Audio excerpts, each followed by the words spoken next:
मित्रांनो, मी आता शेळवे येथे कर्मयोगी इंजिनिअरिंग कॉलेज चौक येथे आहे. मित्रांनो, आपल्या देशातील लोकसभेची निवडणूक जाहीर झालेली असून देशात 60 टप्प्यात तर महाराष्ट्र राज्यात 5 टप्प्यात निवडणूक होणार आहे.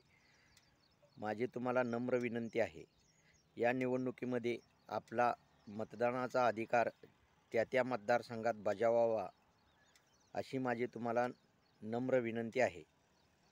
मित्रांनो, लोकशाही बळकट करण्यासाठी आपले मत फार मोलाचे आहे. आपण मतदान करावे अशी माझी नम्र विनंती आहे. या निवडणुकीची मतमोजणी मित्रांनो 4 जून रोजी होणार आहे. लोकसभेच्या निवडणुकीमध्ये आपण मतदान करावे अशी माझी तुम्हाला नम्र विनंती आहे. धन्यवाद. चॅनेलला लाईक करा, शेअर करा, सबस्क्राईब करा व कॉमेंटही करा. मित्रांनो, आपले पवित्र मतदान लोकसभेच्या निवडणुकीमध्ये करावे अशी माझी पुन्हा एकदा तुम्हाला नम्र विनंती आहे.